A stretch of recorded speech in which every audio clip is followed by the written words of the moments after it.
Sem mais demoras, vou pedir a primeira salva de palmas para Pedro Gouveia, Sales Account Manager, disse bem? Que agora são todos nomes muito modernos, da Coverflex. Aqui eu pedia uma grande salva de palmas para se juntar a nós. Bom dia. Tudo bem, Pedro? Logo de seguida vou chamar Nuno Sacoto, ora lá está, o homem a quem acabei de roubar 10 euros, do grupo ReIT e também cofundador do próprio. Não é ReIT, é RIT. Eu disse, mas disse RIT, não é? Não é ReIT, é RIT. Era uma piada mal conseguida. Vou ficar pela magia. Obrigado, apanharam. Connosco também Florinda Matos, professora no ISCTE, uma grande salva de palmas. Bom dia, obrigado por estar aqui connosco. E também presidente da Associação Capital Intelectual. Também esta manhã aqui connosco temos Pedro Mateus das Neves. Muito bom dia, Pedro, que é CEO da Global Solution for You e professor universitário e, além disso, também é um especialista, diria, em objetivos de desenvolvimento sustentável. Diria assim, desta forma. Obviamente que vamos precisar de um moderador e nada mais que João Leitão, a quem eu pedi uma salva de palmas, professor universitário e presidente da Associação Portuguesa de Desenvolvimento Regional. Posto isto, tem aqui os micros. Querem trocar? Querem ficar ao meio? Podem trocar, não há problema. É igual, ontem o moderador ficou numa ponta, hoje pode ficar no meio. Porque ontem houve aqui várias mesas redondas bastante acesas e assim consegue gerir melhor a conversa. Então, até já, obrigado. Ora, muito obrigado por esta elegante e inovadora introdução. Muito bom dia a todos os senhores e a todas as senhoras aqui presentes. Cumprimentar os membros ilustres deste painel. Já não os vou introduzir, porque já foram devidamente apresentados. Cabe-me a mim o papel de tentar dinamizar um painel que, eu devo dizer, ajudei a definir em termos de tema. E, quando falo do tema, é um tema que pode ser, à primeira vista, confundido com um tema académico, o capital intelectual e a aposta na competitividade. Cabe-me a mim, em breves minutos, definir um pouco como é que nós vamos trabalhar aqui o capital intelectual. Nós vamos trabalhá-lo sob uma ótica de 4 tipos de capitais. Em primeiro lugar, nós vamos trabalhar o capital humano. Depois, o capital relacional. Depois, o capital organizacional. E depois, a pedido de várias famílias, vamos trabalhar um capital diferente, que é o capital da felicidade. Aceitam este desafio? Então comecemos pelo capital humano. Se nós considerarmos o capital humano não apenas as pessoas, mas sim o nível de educação das pessoas, o treino das pessoas e a experiência das pessoas, e esta última dimensão tem especial importância porque nós vivemos num país que está fortemente envelhecido e que muitas vezes se esquece de valorizar o património do saber fazer das pessoas da terceira e da quarta idade. E é para isso que caminhamos e que inteligentemente devemos incluir na organização da atividade económica e social. Então, eu começaria pela minha direita, se me permitem, com a devida elegância que lhe é devida, e perguntaria exatamente à professora Florinda qual é a sua visão, qual é o papel que atribui ao capital humano para o reforço da competitividade, entendida como capacidade concorrencial, e, se me permitem também, alargar o desafio para preparar os restantes intervenientes neste painel, pensarmos a capacidade concorrencial não só ao nível da cidade onde nos encontramos, mas, sobretudo, a nível multidimensional, ou seja, ao nível nacional, ao nível regional e depois, sim, ao nível nuclear, que é o nível aglutinador da cidade. Então, professora Florinda, podemos contar com a sua contribuição em relação àquilo que é o papel do capital humano, assim entendido? Bom dia a todos, obrigada por este desafio. Tenho que cumprimentar este painel e sinto muito honrada por estar no meio deste painel e agradecer aos organizadores deste evento, quer a oportunidade, quer a coragem que tiveram de fazer um evento destes. E pegando aqui no capital humano e na competitividade, percebendo aqui o desafio do professor João Leitão, eu diria que o sucesso desta região, de todas as regiões do nosso país, desta cidade, está na capacidade que ele tenha de perceber o valor do capital humano. Infelizmente, muitas vezes não percebemos esse valor, não percebemos que qualquer organização pode ter os mesmos recursos materiais, os mesmos recursos financeiros, mas que a diferença faz-se nas pessoas. Mesmo aqui entre nós, podemos estar todos sentados nas mesmas cadeiras, mas cada um de nós tem o seu valor. Sendo um bocadinho académica, já que me chamaram professora, há muitos estudos que apontam que as pessoas, portanto, o nosso capital humano, apenas explicita, portanto, apenas põe ao serviço das organizações cerca de 20% do seu saber. Agora imaginem o que é os outros 80% se forem bem explorados. Portanto, num país como nós, que andamos sempre aflitos com falta de recursos financeiros, o capital humano é aquilo que nos pode fazer a diferença na competitividade. E durante alguns anos, algumas pessoas, provavelmente não aqui, ouviram-me dizer que nós nos deveríamos diferenciar de outros países, nomeadamente por 3 fatores que são difíceis de imitar: a nossa geografia, o nosso clima maravilhoso e as nossas pessoas. A tecnologia tem evoluído imenso e eu diria que em determinadas condições é possível quase imitar o nosso clima. Portanto, as maravilhosas cerejeiras que nós vemos aqui em flor no fundão, eu consigo, com temperaturas completamente diferentes, numa estufa vê-las algures num país do norte da Europa. Portanto, há coisas que já é possível fazer uma aproximação. Agora, a riqueza, o talento, a criatividade que nós chamamos capacidade de desenrasque dos portugueses, isso ninguém consegue imitar, porque isso fez-se de séculos de trabalho, fez-se a partir do tempo em que nós, um pobre país de analfabetos, fomos navegadores e fomos à procura do mundo e abrimos a outras culturas. Portanto, isso não se faz. Portanto, a competitividade deverá assentar muito na capacidade de perceber quais são as nossas competências endémicas, as competências, por exemplo, aqui da região e mais especificamente da cidade do Fundão. O que é que nós queremos fazer? Que capital humano é que nós temos e, portanto, que capital humano é que nós vamos atrair e, ao mesmo tempo, valorizar o capital humano que temos. E valoriza-se de muitas formas, portanto, valoriza-se através da qualificação, acima de tudo, aquela ideia de que temos que aprender até morrer tem que ser real, aquela ideia de que as empresas têm que apostar imenso na formação e na qualificação.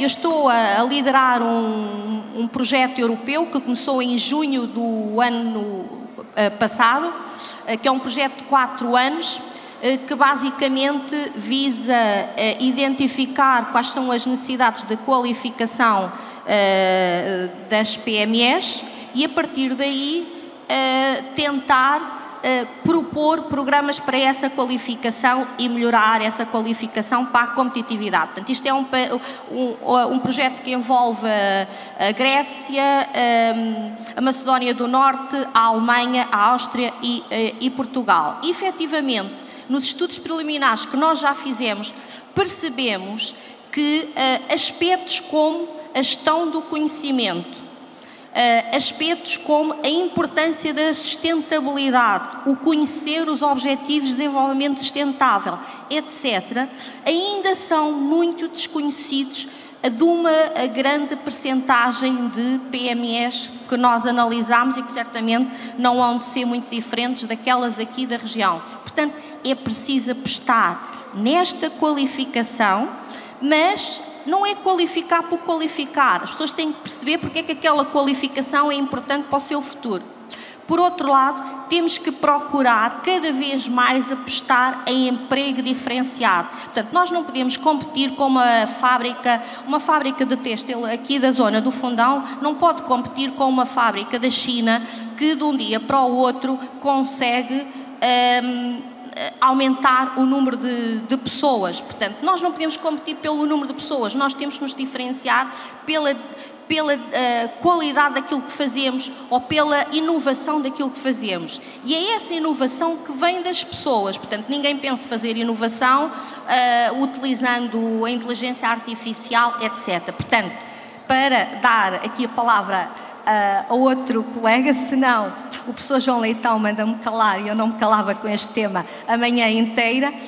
A verdade é que nós temos que cada vez mais perceber que nos temos que diferenciar pela inovação. E em vez de vender, por exemplo, 10 peças têxteis, só vendemos uma, mas naquela ganhamos tanto quanto ganharíamos se vendêssemos 10. É por aí, mas isso tem que ter visão estratégica, tem que ter gestão. E a gestão é das empresas e a gestão é do poder público ou das políticas públicas que criam formas de facilitar a vida das empresas. E passo a palavra. Muito obrigado. Eu agora gostaria de ouvir, e continuo na aula académica, vamos chamar-lhe assim, o nosso brilhante apresentador não nos dispôs desta forma, mas nós auto-organizámos-nos assim, e poderei também voltar a cometer esta deferência, salvo seja, de introduzir o professor Pedro das Neves, tem também, obviamente, um pezinho na consultoria, e desafiá-lo no sentido de nos falar qual é a sua perspectiva sobre o papel dos Objetivos de Desenvolvimento Sustentável para a promoção de um capital humano capaz de alavancar a competitividade. Obrigado, professor João. Eu acho que eu não consigo começar sem falar do João e da Mariana, com quem tive há menos de um ano, e naquela altura fiquei apaixonado pelo milagre que vocês estão a fazer de transformar o Fundão numa terra de acolhimento. E eu acho que isto tem tudo a ver com os Objetivos de Desenvolvimento Sustentável. O futuro é para as pessoas. O futuro é fazer as pessoas felizes. E aquilo que os Objetivos do Desenvolvimento Sustentável nos vêm desafiar é basicamente para nós percebermos porque é que, para além de querermos ganhar mais dinheiro, desenvolvimento económico, nós precisamos de ter coesão social. Não há melhor exemplo de coesão social do que aquilo que estamos a viver aqui. Uma zona, uma cidade que acolhe bem toda a gente, onde nós temos pessoas de tantas nacionalidades. O crescimento económico precisa de coesão social e depois nós não podemos crescer economicamente sem termos, efetivamente, protegermos a natureza. Esta mudança de pensarmos sempre, de respirarmos nos 3 P's, nas pessoas, no planeta e na prosperidade, vão influenciar a forma como o capital humano vai analisar e vai comunicar um com o outro. Mas há aqui uma questão que eu gostava de trazer e há um desafio que eu gostava de fazer. que é: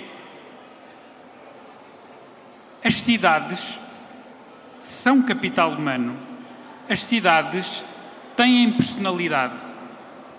E dentro dessa perspectiva, eu acho que há um desafio muito interessante que nós podemos fazer, eu acho que eu faço sempre, que é efetivamente pensar na personalidade de cada cidade. O que é que acontece com as cidades? Eu acho que há uma coisa que é muito interessante, vocês claramente são a capital do acolhimento, mas também são a capital da baixa densidade. Mas acho que há aqui uma coisa que eu acho que é muito interessante e eu penso muitas vezes. O país mais rico do mundo é o Luxemburgo. E a cidade mais rica do mundo é a cidade de Luxemburgo, que não tem mar, que está longe do mar. E, no entanto, consegue atrair para o Luxemburgo um conjunto de pessoas e nós somos felizes no Luxemburgo.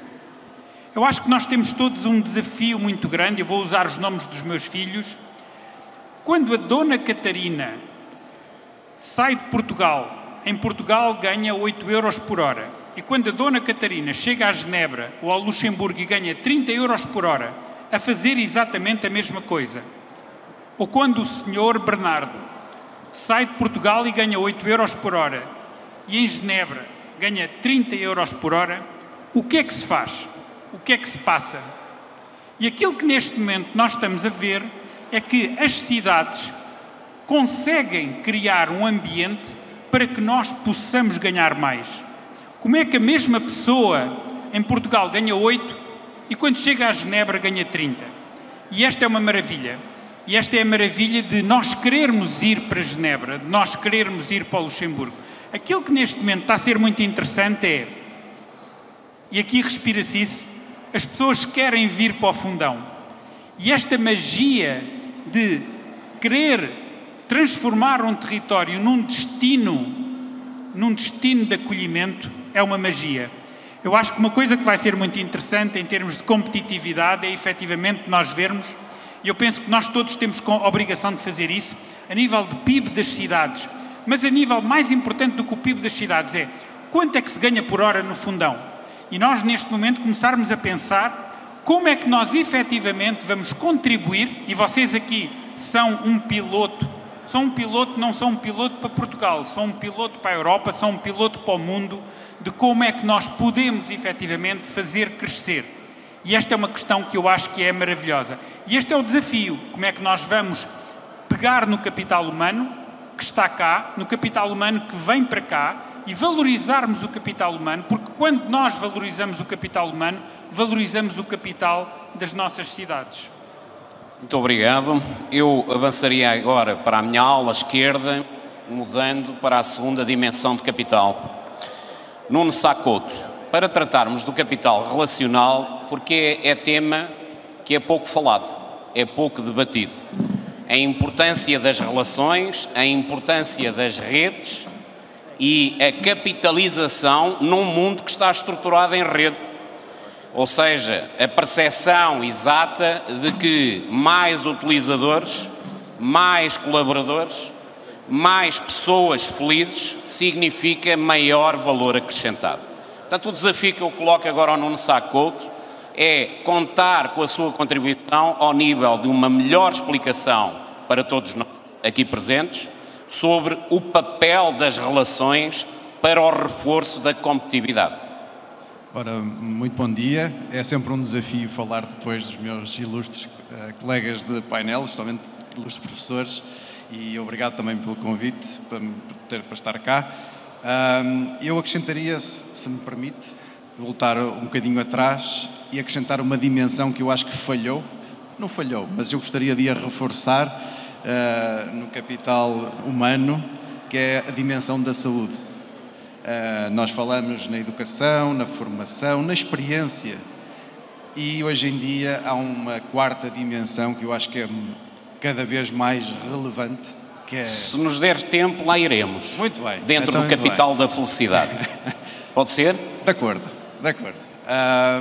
Portanto, o capital relacional, efetivamente, e ainda por cima no nosso caso, nós somos uma empresa de serviços, nós não somos uma empresa de produto, ou somos um grupo mais focado na parte de serviços profissionais, que dependem essencialmente do nosso capital humano para fazer a entrega desses serviços. A componente relacional é a componente mais relevante que nós temos e que faz a diferença no nosso dia-a-dia. Portanto, a nossa cara, portanto, quem entrega os nossos serviços são as nossas pessoas, que têm que se relacionar com parceiros, com clientes, com fornecedores, e toda esta gestão desta rede é crítica para aquilo que é o sucesso do nosso negócio, mais do que uma empresa baseada em produto ou outras indústrias. Portanto, nós estamos na indústria dos serviços profissionais, da IT, altamente desafiante porque o nosso capital humano é, no fundo, atrativo, não só aqui em Portugal, mas para qualquer empresa. Portanto, o nosso capital humano é desafiado todos os dias para trabalhar para outras geografias. Portanto, e nós temos aqui um conjunto de desafios também nessa componente e gerir essa relação, isto é, a relação colaborador-empresa também. Portanto, há várias relações, há uma relação de 360 graus, não só na rede. Mas, Nuno, deixe-me puxar por si. Pode ser ou não? Vamos lá. Em quantos países estão presentes? Qual é a diversidade em termos de nacionalidade, cultura, etnia, na vossa força de trabalho? Onde é que estão localizados? Estão localizados só no Fundão? Trabalham no estrangeiro? Quais são as redes principais? De que forma nós podemos, a partir do Fundão, operar para o mundo através da vossa empresa ou grupo de empresas? O nosso primeiro cliente foi na Nova Zelândia. Portanto, começamos logo a trabalhar para o outro lado do mundo. Em Portugal estamos presentes, obviamente, aqui no Fundão, desde 2015, no Porto, em Lisboa, e depois temos escritórios e equipa no Chile, Peru, Estados Unidos, Sérvia, enfim, as dimensões principais são estas, e também na Sérvia. Portanto, em termos de nacionalidades, estamos a falar que nós temos uma equipa de trabalho com mais de 20 nacionalidades. Estamos espalhados por o mundo. Tivemos desafios muito interessantes nesta componente, precisamente, da diversidade cultural, que é nós damos a nossa formação às nossas pessoas, nós capacitamos as nossas pessoas. Nós estamos, essencialmente, quando vamos à procura das pessoas, vamos à procura, essencialmente, dos soft skills e os hard skills. Nós capacitamos as pessoas nesses hard skills. E uma coisa é formar uma pessoa portuguesa aqui no Fundão, outra coisa é formar uma pessoa indiana no Chile, e também, ou venezuelanos no Peru, e conseguir fazer essa transversalidade e garantir que aquilo que sai e a igualização do conhecimento é um desafio enormíssimo. As próprias culturas, por exemplo, os muçulmanos estão no Ramadão nesta altura, e nós, como empresa que tem todas essas culturas e religiões dentro da nossa empresa, temos de saber lidar com essas questões. Portanto, temos de ser inteligentes a saber relacionar-nos com esse capital humano, e acrescentaria só mais uma variável na questão da competitividade relacional, que é com os clientes. Ainda há bocadinho estava a falar sobre esse tema. Eu tive a oportunidade de estar com um cliente em Miami agora na semana passada, um cliente com o qual nós nos relacionamos e começamos a nossa relação completamente remota.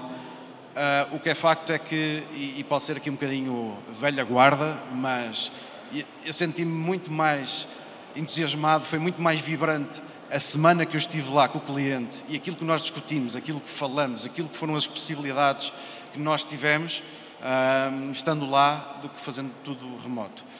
Portanto, a questão do full remote hoje em dia também é uma variável muito importante no capital humano, na competitividade, mas continuo a acreditar que há aqui uma componente, que ainda vamos também a falar isso há pouco, que é mesmo esta interação que estamos aqui a ter. Se fosse através de um Teams ou de um Zoom call, se calhar era diferente, seguramente. Seria certamente diferente, embora eu seja da opinião que a mescla desse tipo de ferramentas hoje em dia pode melhorar a interatividade, o envolvimento, a participação das pessoas. Portanto, não quero de alguma forma aqui sobrevalorizar os formatos híbridos, mas eles são uma realidade. Sendo nós uma empresa digital, acreditamos totalmente nesses instrumentos e nesses canais de comunicação. Com toda a certeza. Agora a vez para Pedro Gouveia. Pedro Gouveia, eu manteria aqui a tónica no aspecto relacional e talvez tentar explorar consigo dimensões que ainda não foram faladas aqui, não é? E que muitas vezes são ignoradas, que têm a ver com a questão da gestão das relações. As pessoas na sua empresa têm nome, têm origem, têm família, são fruto, digamos assim, de formas de mobilidade social. Como é que vocês olham para esses instrumentos dentro da vossa empresa? Há espaço, ligando à questão do capital humano, para pessoas com necessidades especiais ou que têm perturbações do foro do autismo e que são, em média, particularmente inteligentes em relação àquilo que é o padrão? Há espaço para ter integração efetiva nessa força de trabalho? Como é que são geridas essas relações em termos de capital? Ora, obrigado a todos, antes de mais pelo convite e por fazer parte deste fantástico painel. É quase intimidante ser o último a falar depois destas intervenções. Vou começar por pegar no tema, dar uma chega muito pequenina no tema do capital humano. Nós estamos aqui, eu estou aqui na ressaca da Coverflex, que é a nossa organização, uma empresa full remote, ter sido considerada em Portugal um great place to work, o número 1 em empresas do nosso segmento. Isso só aconteceu por um motivo. Assim como o facto de nós sermos top 30 startups na Europa só aconteceu por um motivo.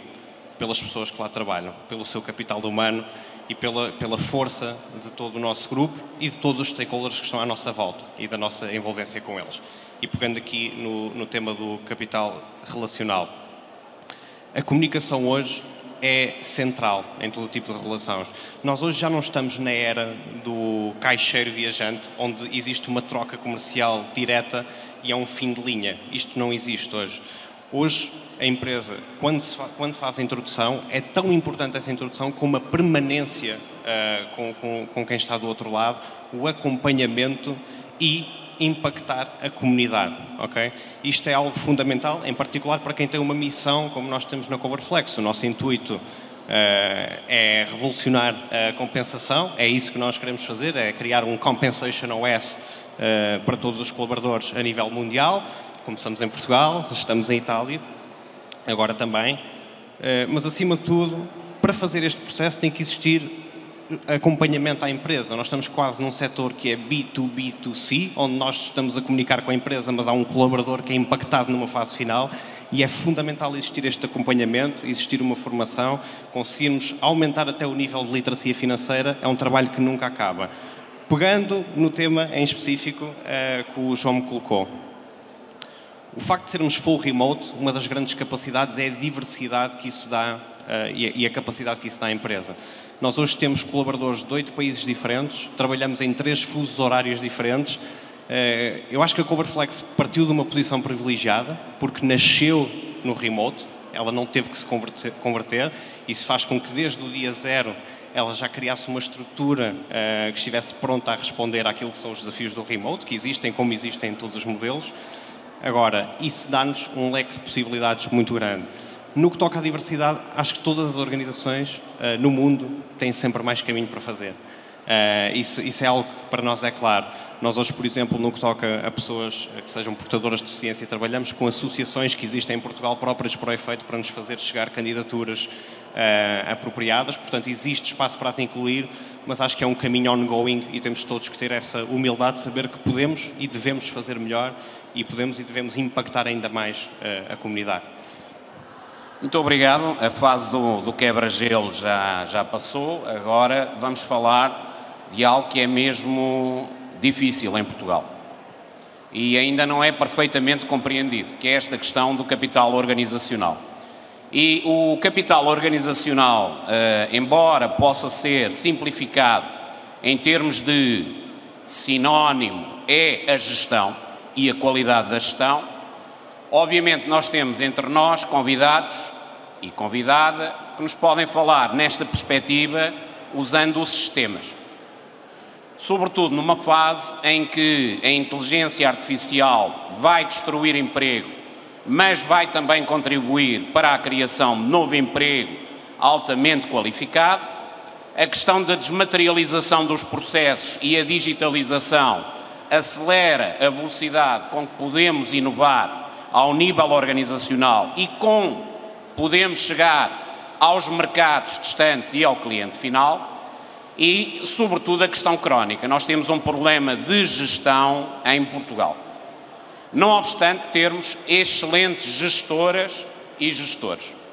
E essa realidade é transversal ao setor público e ao setor privado. E por isso nós lhe vamos dar aqui tanta importância. E vamos começar exatamente pelo Nuno. Agora já quebrou o gelo, portanto já é na fase da persona. Não é tu, mas é pelo nome, como deve ser. E aliás, como a Amazon também faz, quando a gente regressa lá. Tu que deixaste aqui uma compra por fazer, tu que tens aqui esta lista de desejos, mas é nesta fase é Nuno. Nuno, que importância tem a gestão e a arquitetura de sistemas no reforço da capacidade concorrencial do vosso grupo e como é que isso pode ser transportado para a nossa cidade, o Fundão, para a nossa região, Beiras e Serra da Estrela, e para o nosso país, Portugal? Pergunta muito difícil, mas digitalização de processos é aquilo que é a nossa raiz, é aquilo que nós fazemos transformações digitais e nascemos no setor das telecomunicações precisamente na digitalização de processos.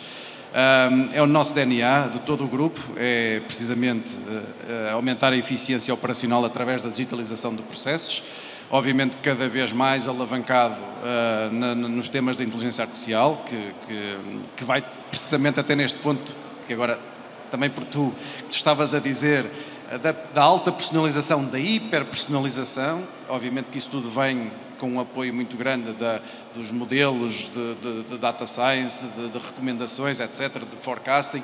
Portanto, a nossa visão é precisamente que através da digitalização nós conseguimos fazer mais, sermos mais competitivos, e já agora ser competitivos, na minha visão, é nós conseguirmos atender à demanda e conseguirmos subir o nosso nível de vida de todos. E aqui, quando estamos a falar da cidade, é das pessoas que vivem cá ou trabalhar nestas empresas, nós conseguimos, ao entregar os nossos serviços, elevar o nível de vida delas. O nosso animador deu o exemplo, 10 por 10. Aliás, eu fiquei mais pobre. Exatamente. Portanto, mas é precisamente nessa vertente que é o digital e a automatização dos processos, sem dúvida, que nos vai ajudar muito. Aqui, na vertente do Fundão, obviamente que há aqui um fator disruptivo, que é o próprio Presidente da Câmara. Aliás, a nossa grande motivação, quando nós viemos para cá em 2015, pronto, nós tem um cofundador e um sócio que é aqui da região, que foi um dos grandes motivadores para nós virmos para cá, mas foi esta visão de empreendedorismo desta cidade que nos motivou e que nós encontramos, nós sentimos que estávamos a falar não com o Presidente da Câmara, estávamos a falar com um empreendedor. Portanto, e isso é espetacular, quando estamos a falar com alguém que entende aquilo que nós precisamos e dá-nos as condições. Portanto, efetivamente aqui no Fundão tenho todas as condições para empresas que queiram se colocar neste mercado para prosperar. Relativamente à estrutura organizacional, há aqui dois desafios. Quando nós estamos a falar na digitalização e estamos a falar na excelência operacional, tipicamente estamos a falar de estruturas muito hierárquicas, porque tem que haver um accountability muito grande. Versus, por exemplo, as startups, e nós também somos startup, nós dentro do grupo também temos startups, em que nós temos que trabalhar numa organização menos hierarquizada, onde a informação flui quase de igual. Porquê? Porque temos que favorecer a inovação, e a inovação não se coaduna com estruturas altamente hierarquizadas. Portanto, há aqui uma gestão que dentro do nosso próprio grupo temos que fazer. Há empresas que têm que ser muito mais hierarquizadas, outras têm que ser muito mais flat, e é nesta diversidade também que é muito interessante conseguirmos termos modelos de gestão no final do dia. Ótimo, ótimo. Já estamos a conseguir piques aqui na sessão e até já temos mais gente aqui, hein? Isto é interessante. Então, eu vou tentar aquecer ainda mais a conversa. Não se devem aumentar salários por decreto. Isso é errado. Talvez assim façam menos barulho aqui no pavilhão multiusos e tomem mais atenção à discussão que está aqui a decorrer, que é extremamente interessante. A forma de aumentar os salários, e esta questão já foi aqui levantada, é através do aumento da produtividade. Primeiro aumentar a produtividade e depois é que podemos tratar do aumento dos salários. Pedro, deixe-lhe a cereja para si. É uma cereja que eu tenho aqui. Como é que nós, através do capital organizacional, podemos aumentar a produtividade nas empresas, nas entidades do setor público? A produtividade a nível individual, como é que as pessoas podem contribuir mais para que possam ter um melhor nível de vida? Estes capitais todos que temos estado aqui a falar, por alguma coisa eles estão todos interligados e partem e estão todos ligados ao capital intelectual. E eu aqui não posso deixar de pegar no anterior, no relacional, e destacar a comunicação interna e pessoalizando e dando um bocadinho mais de personalização ao tema e pegando no exemplo das startups e daquilo que é uma estrutura mais horizontal, a transparência e a comunicação interna que existe entre diversos departamentos. Hoje em dia, dentro da nossa organização, e eu acredito em muitas outras, qualquer pessoa de qualquer departamento consegue aceder a qualquer tipo de informação. Eu, se quiser, consigo consultar o que é que aconteceu numa reunião de management. Eu, se quiser, consigo entrar num canal da equipa tech e participar na discussão. A equipa tech, se quiser, consegue perceber o que é que se está a passar com o cliente XYZ. Isto é extremamente importante porque é a forma de nós tirarmos sumo da diversidade que nós temos internamente. Porque é essa diversidade que nos permite evoluir. Nós estivermos todos, pessoas iguais, na caverna, a olhar para a mesma foto, todos dentro da mesma alegoria, não vamos conseguir sair do mesmo sítio. Vamos ficar com um campo de visão curto, muito fechado. O facto de nós bebermos desta diversidade, conseguirmos ter capacidade de entender a perspectiva do outro e utilizarmos isso para abrir novos caminhos é fundamental. Eu acho que isso é, acima de tudo, aquilo que dá sucesso a este tipo de organizações e que, da mesma forma, deve fazer sucesso nas entidades públicas, se for aplicado. Muito obrigado. Florinda, eu ainda tenho aqui uma questão a este nível do capital organizacional para tentar explorar contigo. Nós temos aqui representantes, estão aqui logo na primeira linha, bastante interessados, motivados, do ensino profissional, que eu muito valorizo. Também comecei nesse ensino. Que papel é que atribuis ao ensino profissional e à articulação das especializações das universidades com as especializações no território? Que trabalho é que isso está a ser feito? Compartilho convosco uma experiência que eu conheço do Uruguai. O Uruguai tem 21 universidades e todas pertencem à mesma universidade. E são 21 universidades porque foram criadas depois de determinadas as especializações em cada território. Ou seja, cada universidade oferece cursos diretamente elencados nas especializações do território. Colocando aqui esta experiência à vossa disposição, Florinda, como é que tu comentas este modo de atuação? Qual o papel do ensino profissional? Qual o papel na articulação entre a oferta formativa e educacional de nível graduado e pós-graduado das universidades em articulação com os mecanismos de reforço da competitividade ao nível territorial? Ok, muito obrigada por essa questão. Efetivamente, eu penso que há aqui um grande trabalho a fazer.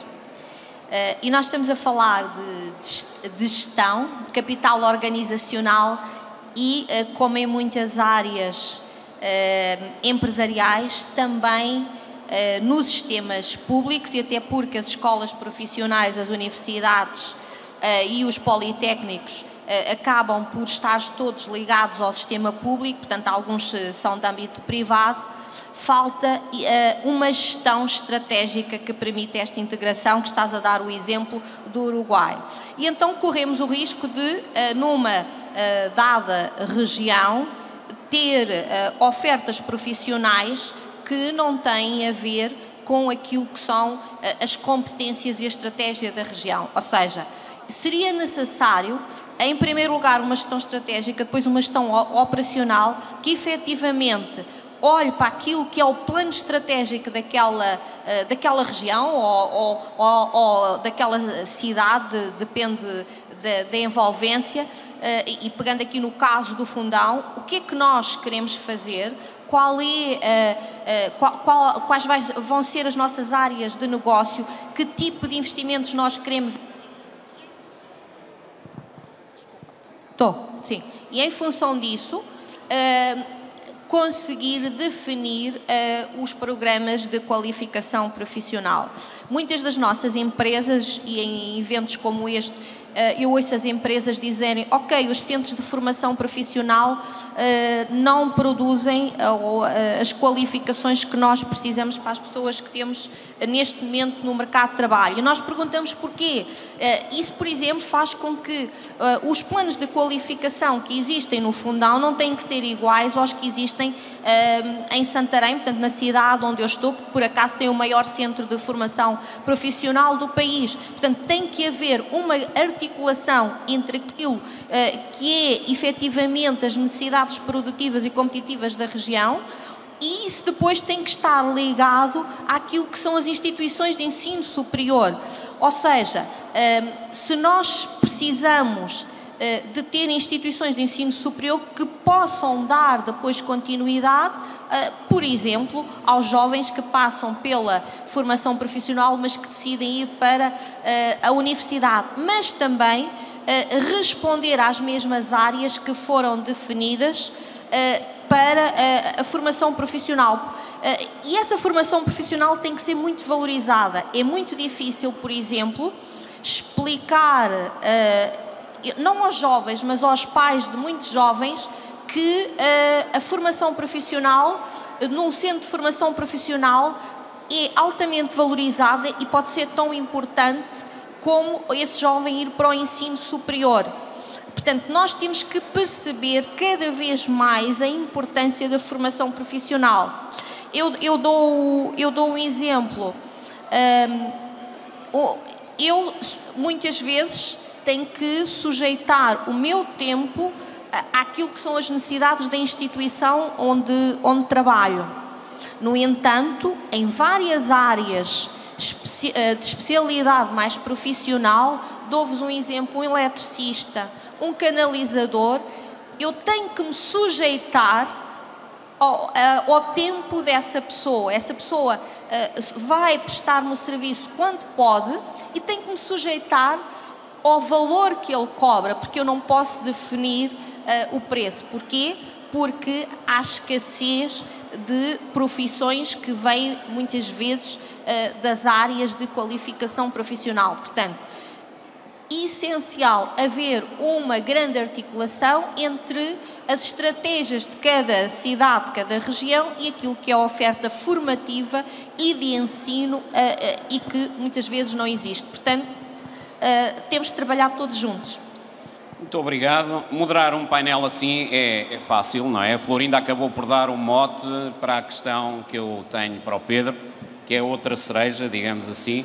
Portanto, nós falamos muito da gestão ao nível das instituições e das entidades privadas, tendo como motores, naturalmente, as empresas, é assim que o entendemos, mas esquecemos muitas vezes de discutir, inovar e mudar, evidentemente, a gestão ao nível da organização do espaço.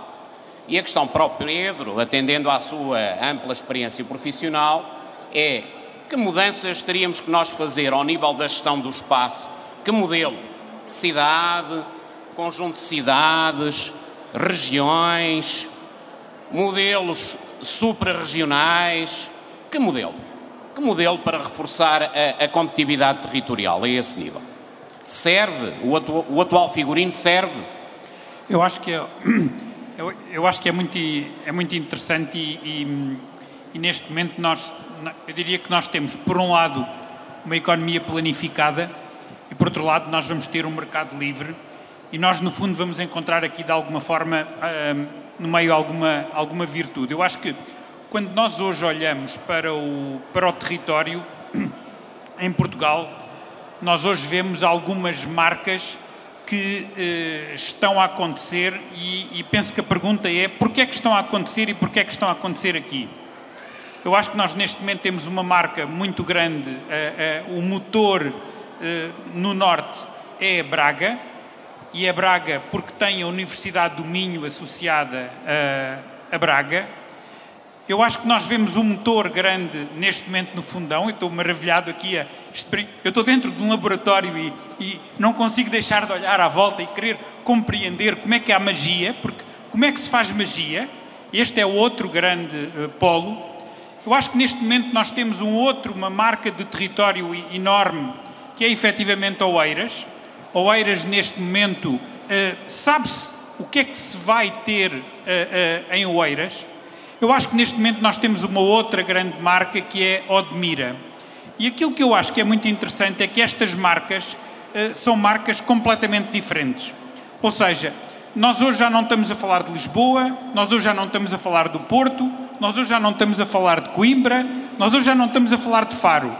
Por isso, há cidades completamente novas que se vieram impor e eu penso que muitas vezes nós, se calhar, não sabemos sequer explicar porque é que estas dinâmicas aconteceram. E eu acho que a perspectiva aqui é compreendermos efetivamente como é que estas dinâmicas acontecem. Neste momento eu acho que é muito importante, por um lado, nós percebermos tendências e, por outro lado, nós percebermos dificuldades. As tendências, na minha opinião, foram claramente dadas pelos Objetivos de Desenvolvimento Sustentável, as pessoas, o planeta e a prosperidade, que numa linguagem da União Europeia foram traduzidas em resiliência, digitalização e descarbonização. A descarbonização é o planeta, a digitalização é a prosperidade económica e a resiliência é a coesão social. E por isso, nós percebemos para onde é que nós estamos a ir. A perspectiva é, e as cidades e os territórios percebem estas tendências e vão para lá. Uma das coisas que eu acho mais interessante, quando nós neste momento estamos, felizmente em Portugal, estamos agora a começar a onda dos VLRs, dos relatórios voluntários locais, onde é que as cidades vão estar em 2030, 2040, 2050. Eu acho que é muito interessante porque nós temos basicamente 3 grandes blocos. O primeiro bloco é, porque é que nós queremos estar ligados ao desenvolvimento sustentável? E a perspectiva é uma perspectiva de retrovisor. Vamos fazer relatórios de sustentabilidade, mas isso só vai falar do passado. O passado é interessante, mas não é aquilo que interessa às pessoas. Depois temos o data mining e o data management, que nos vão dar indicadores sobre onde é que nós estamos hoje, a que distância é que nós estamos de descarbonizar e por aí fora. Mas o mais importante, aquilo que faz as pessoas apaixonar-se, é o futuro. É onde é que nós queremos que Fundão esteja em 2030, em 2050. 30 mil habitantes, hoje. Em 2030, quantos vamos ter? 40? 50? Em 2050, 2100, qual vai ser o perfil? E esta parte é a parte que eu acho que é maravilhosa. E esta é a parte, há aqui uma parte que eu acho de inteligência humana, organizacional, que é devolver a palavra às pessoas. É perguntar às pessoas onde é que vocês querem estar.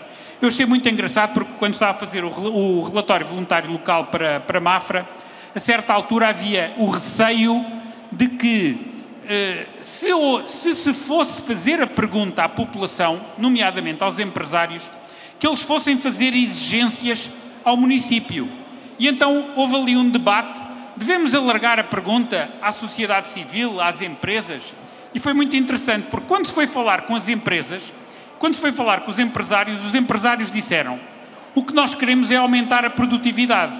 E se nós aumentarmos a produtividade, nós vamos dar melhores salários. E esta parte foi muito curiosa, porque da parte do município, as perguntas foram: então e do município? Do município aquilo que nós queremos é que as infraestruturas, o ambiente, o posicionamento a nível de marketing territorial seja feito pelo município. Posicionem a nossa cidade, que façam com que as pessoas queiram vir viver para cá e deixem-nos trabalhar. E esta é uma parte que eu acho que é muito importante e eu acho que é uma lógica, invertermos de alguma forma a lógica e efetivamente permitirmos que este posicionamento, esta visão, eu penso que, voltando um bocadinho àquela pergunta inicial, o que é que nos falta a nós? Pão, pão, queijo, queijo, falta-nos visão.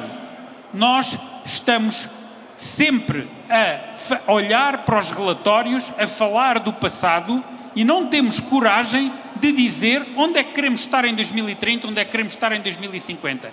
E, por favor, quando tivermos essa visão e quando falarmos dessa visão, vamos ser ambiciosos.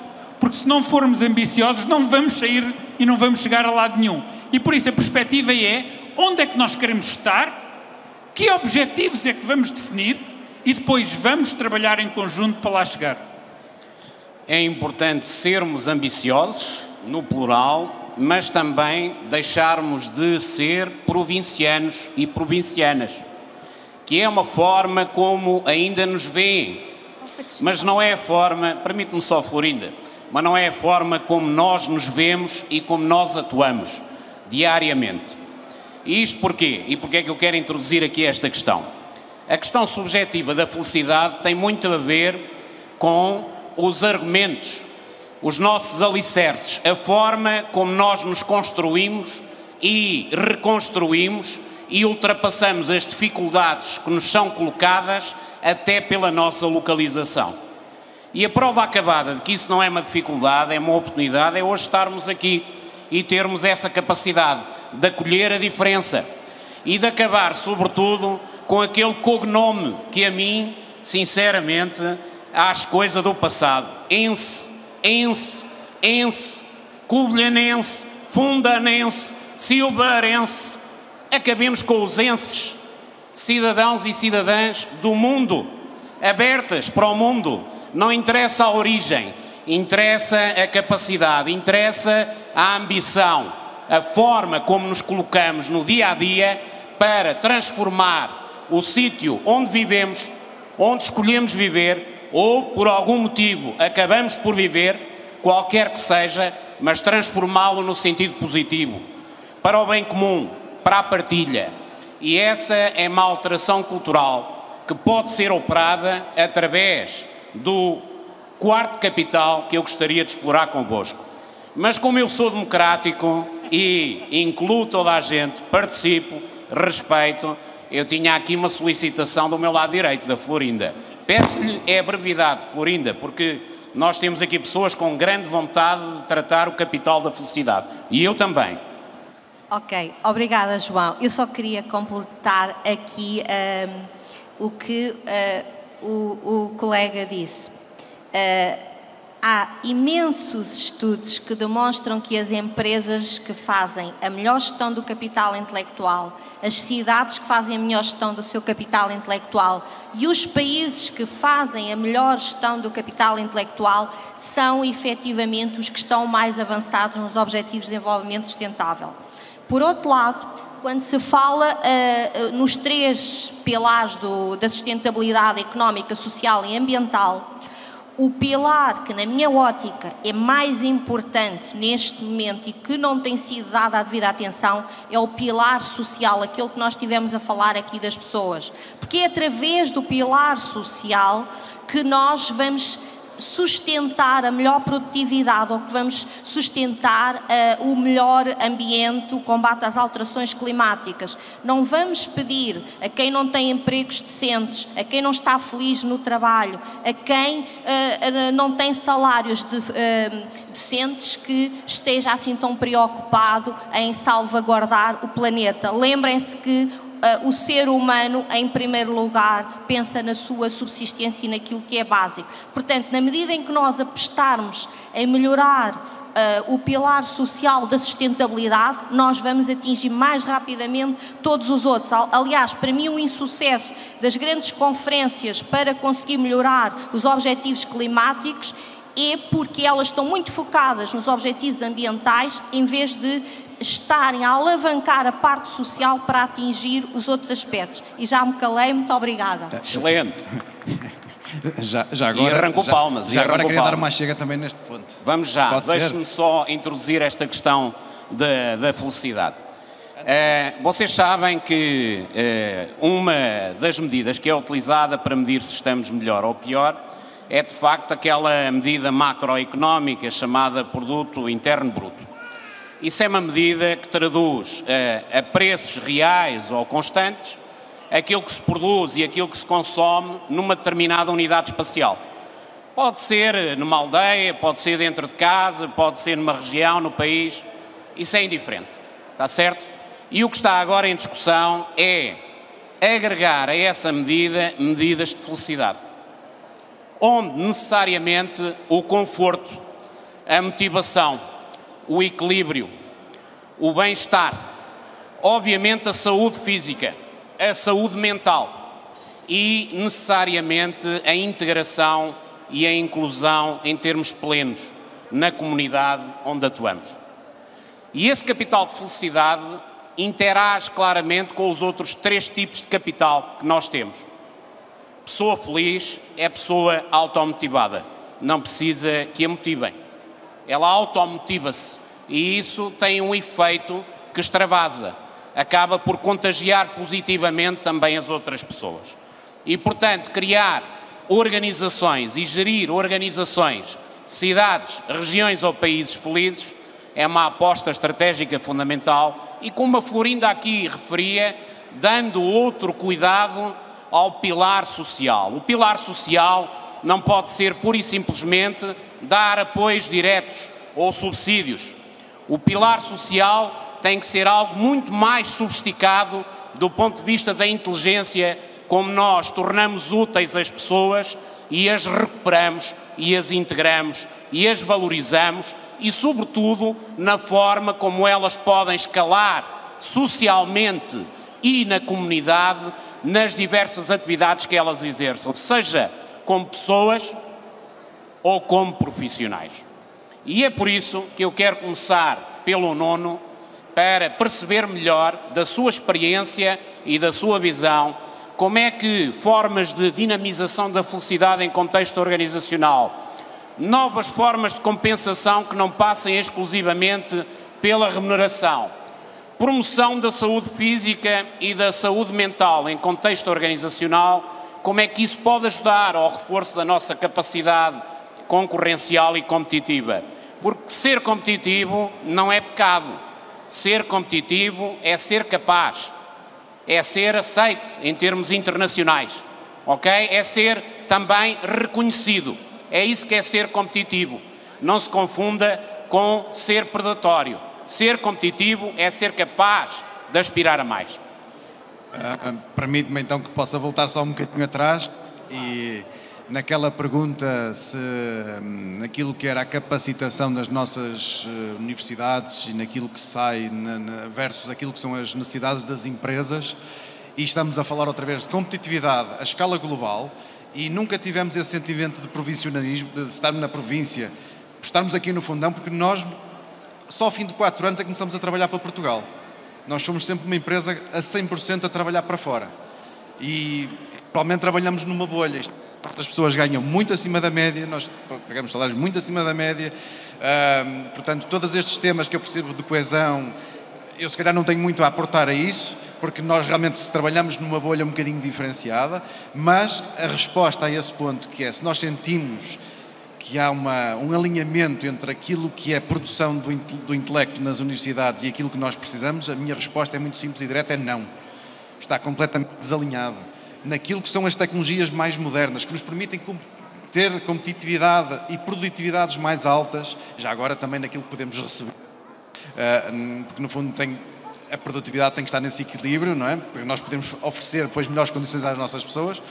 Nós sentimos-nos forçados, entre aspas, a ter que formar as nossas pessoas quando elas entram na empresa. Estamos a falar de requalificações, estamos a falar de pessoas sem experiência profissional, obviamente não estamos a falar de ir buscar uma pessoa com experiência profissional. Ainda há pouco referiste a necessidade de requalificar as pessoas mais que vieram de outras experiências, de outros ramos, de outras competências. Portanto, nós vemos na necessidade, nós empresa, a ter que requalificá-las a nosso custo e são programas intensivos de formação. Portanto, na minha perspectiva, primeiro, nunca me senti provinciano por estar no Fundão, de todo. Acho que é um sítio fantástico para trabalhar para o mundo global. Não tenho esse sentimento, tenho esse prejuízo na minha cabeça, de todo. Segundo, a nossa proximidade às universidades obviamente é crítica, mas sinto que daquilo que são as nossas necessidades, nós competimos com tecnologia à escala global, com pessoas da Índia, com pessoas nos Estados Unidos, etc., por aí fora, nós temos que fazer um esforço muito grande e as capacitar, porque não as conseguimos encontrar já tantas. Dizer, mas nós trabalhamos em... Não, estamos a falar de competências perfeitamente transversais a todo o mundo. Voltando então ao ponto da saúde. Não é voltando, é avançando. Avançando. Sim, porque não chegamos a desenvolvê-lo, não é? É avançando. Pronto, efetivamente, eu considero que hoje em dia esta questão da felicidade no trabalho, mas acima de tudo da saúde física e saúde mental são fundamentais. São fundamentais, especialmente depois do mundo pós-pandemia, onde nós deixamos de ter aquelas barreiras mais fortes no nosso horário de trabalho, estamos contactáveis a qualquer hora, sob qualquer meio, e isso coloca uma pressão muito grande na nossa saúde mental, na nossa saúde física, e nós tentamos ter uma preocupação muito grande, e até neste momento nós relacionamos a responsabilidade social com a atividade física.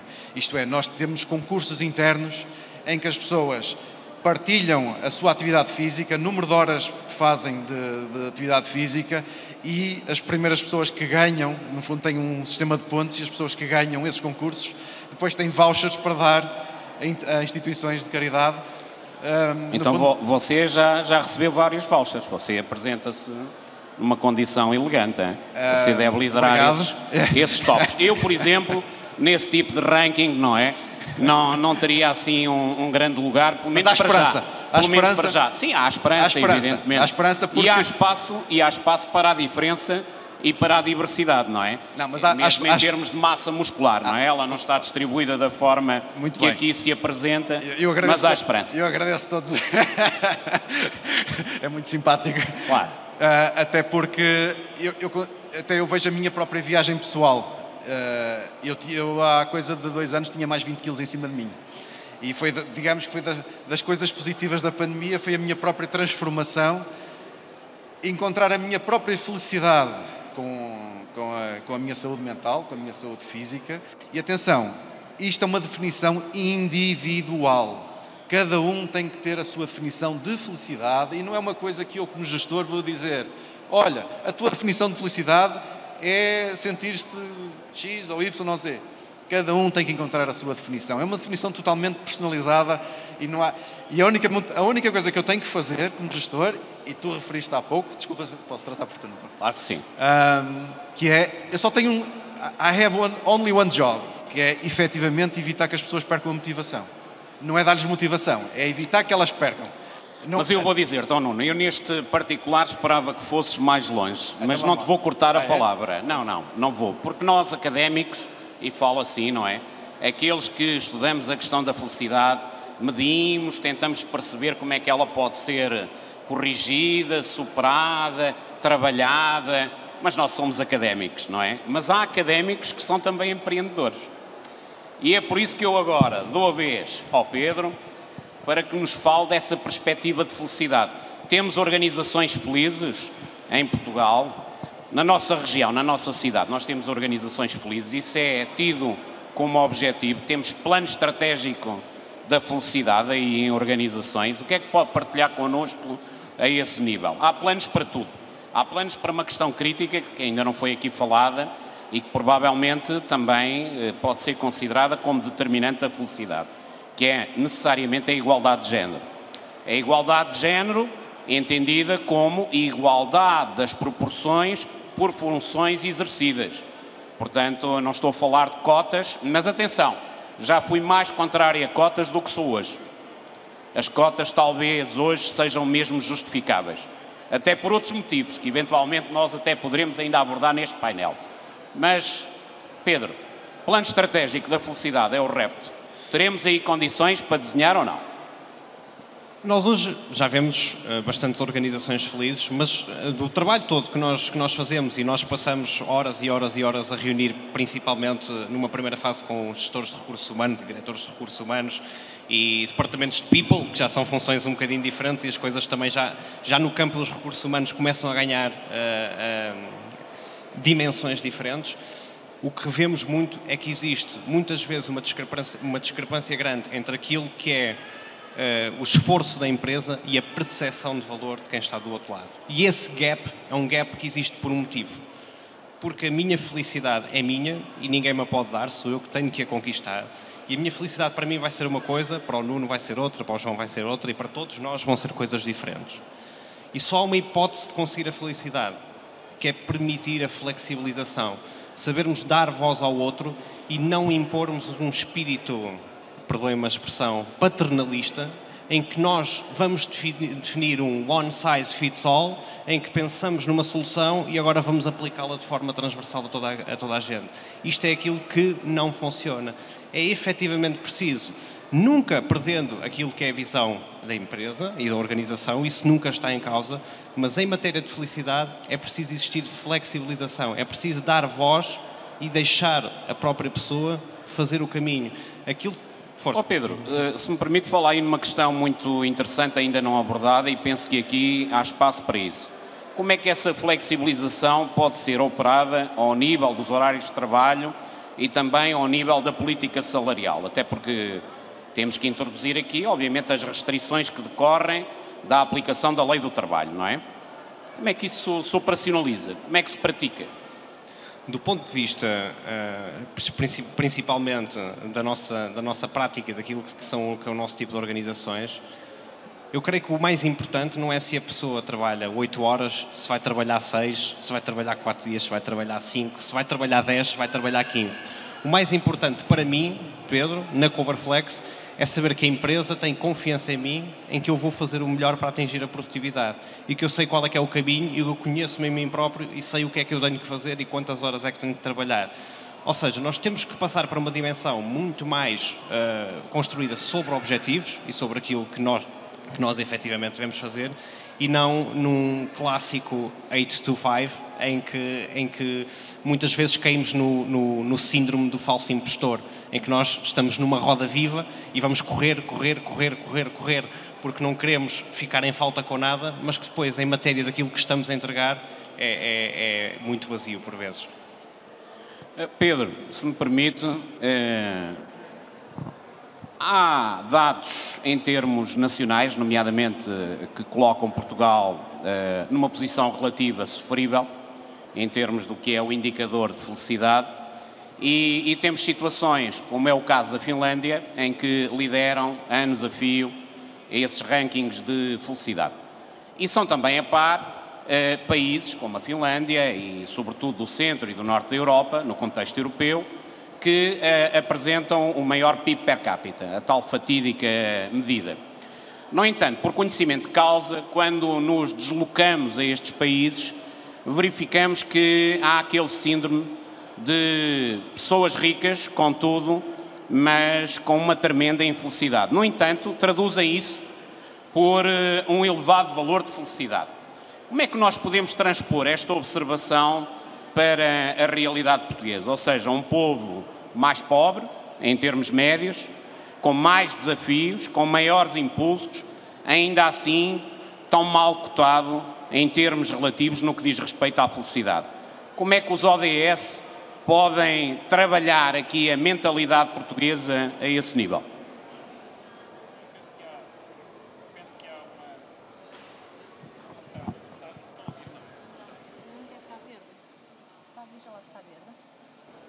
Ok, agora já está.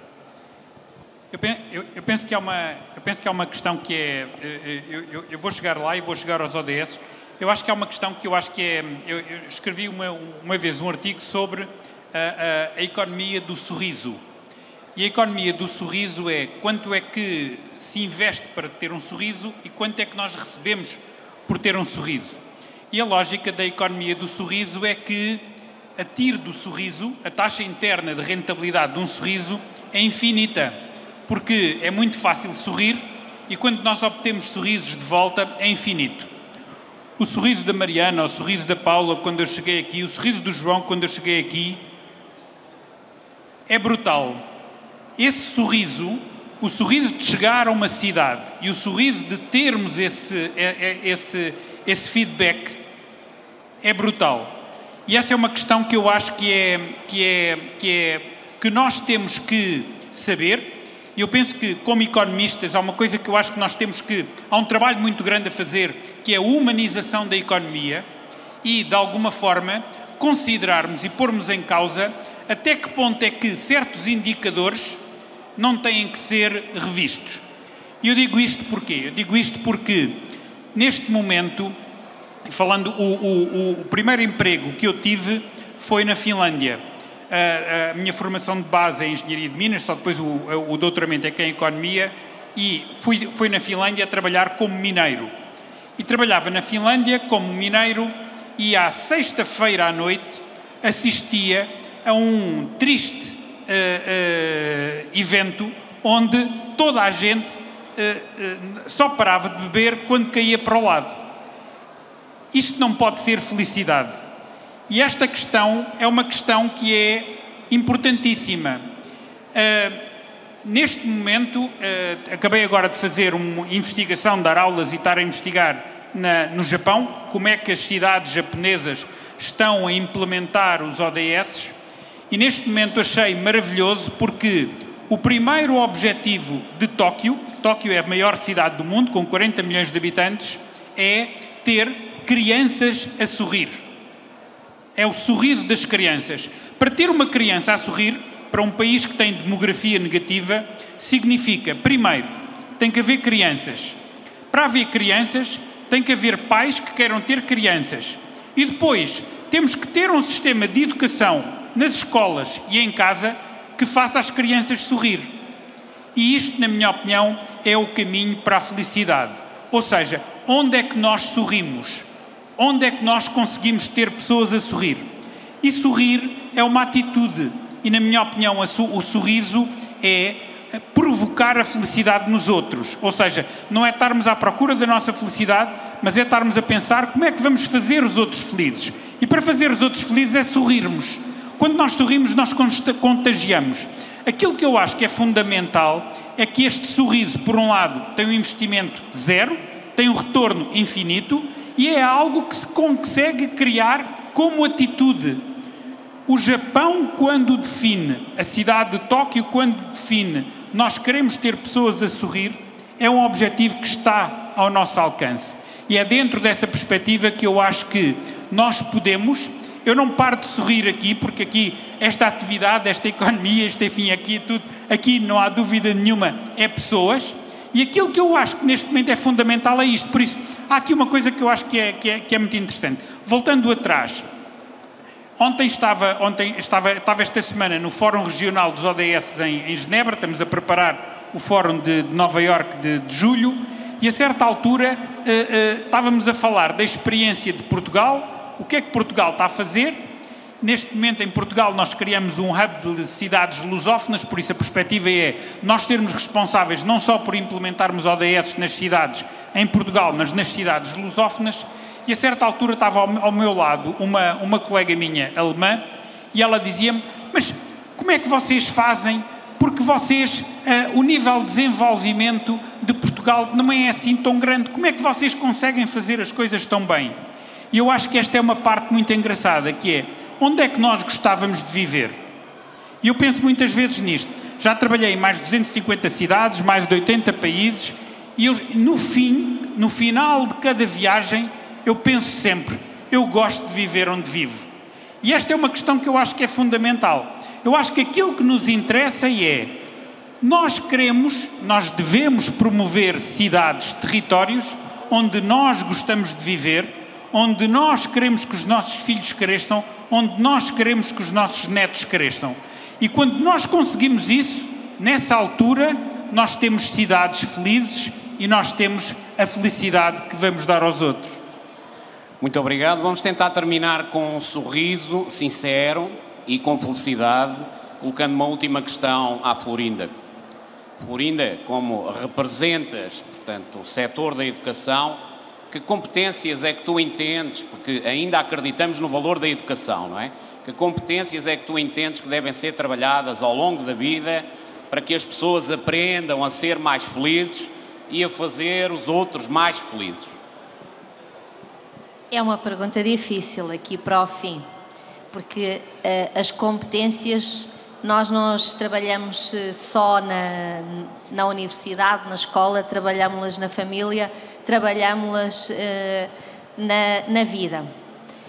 E para responder a isso, vou tentar contar uma pequena história.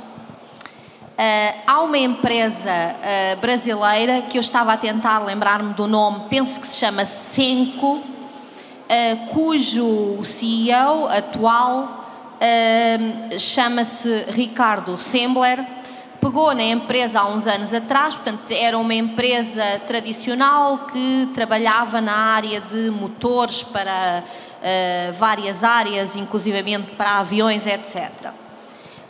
Portanto, bastante hierarquizada, uma empresa muito tradicional. E ele tendo por base a seguinte ideia: as pessoas, quando começam a trabalhar e são jovens, não têm dinheiro, precisam de trabalhar, não têm tempo e têm saúde. Quando finalmente conseguem ter dinheiro, muitas vezes ainda têm saúde, mas já não têm tempo. Quando se reformam e partindo do princípio que conseguiram amealhar algum dinheiro ao longo da vida, portanto têm algum dinheiro, têm tempo e não têm saúde. E então as pessoas só efetivamente tinham tempo para procurar a felicidade quando já eram reformadas. Partindo desta filosofia, ele, quando chegou à empresa, disse: ok, eu vou tentar que as pessoas mais velhas consigam encontrar a felicidade mais cedo. E então reduziu a semana de trabalho para quem se quisesse candidatar. Tinha uma pequena redução de salário, mas reduziu, portanto isto há uns anos atrás, há uma série de anos, reduziu para 4 dias de trabalho por semana.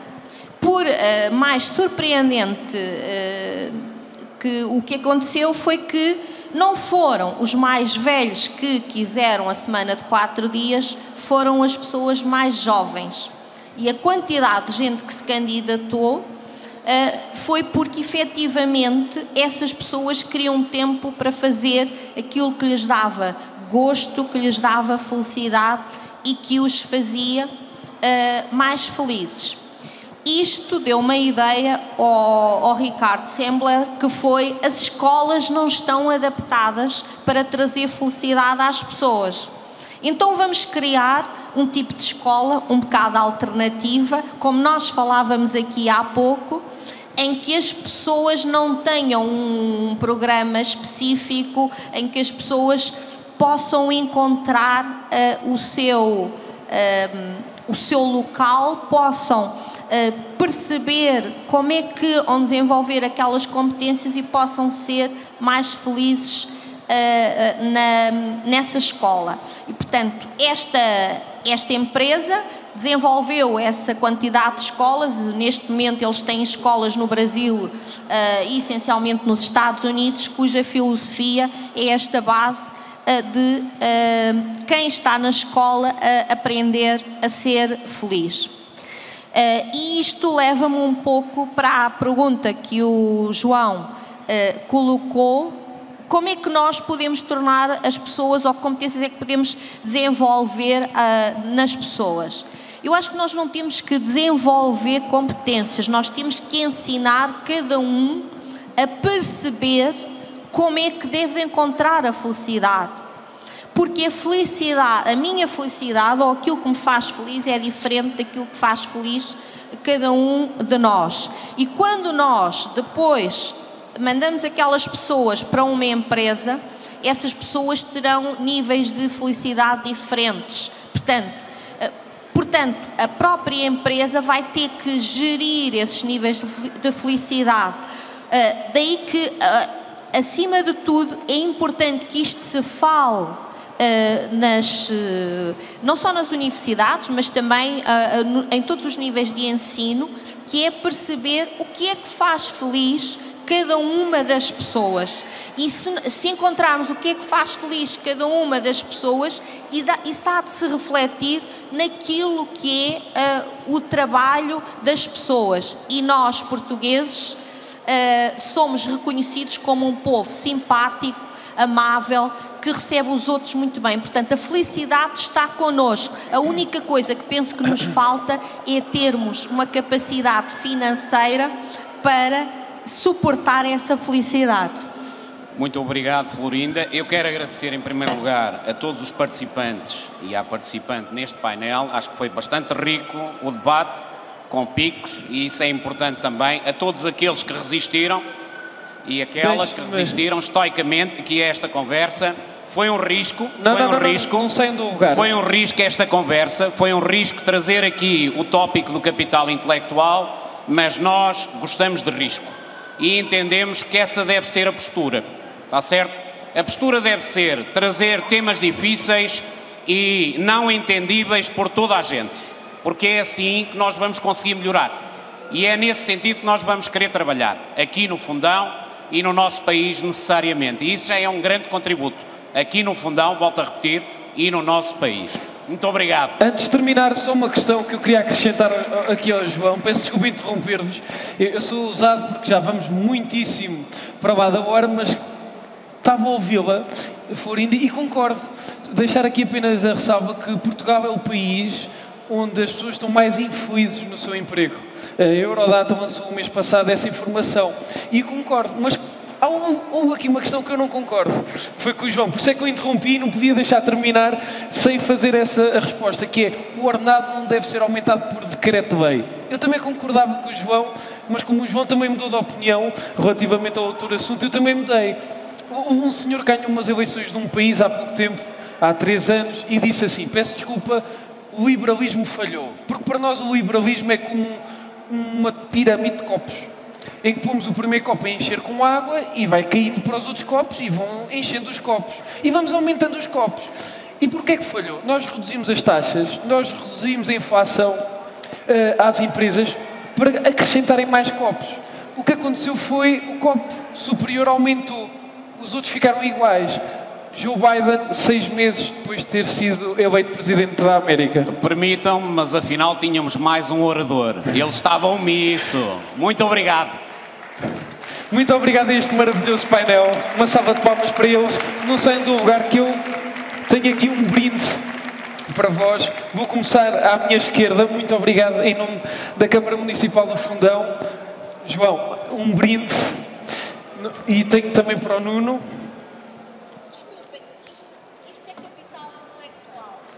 E isso é capital intelectual, também concordo. Nuno. E Pedro. Não sei se toda a gente pode, mas a Adega Cooperativa do Fundão neste momento devia pagar aqui os direitos. Muito obrigado. Entretanto, estava-me agora a dizer, enquanto nós estamos nesta conversa, aconteceu uma coisa inacreditável. É um momento publicitário, mas isto é capital intelectual e não estou a dizer... Aproveitar a foto.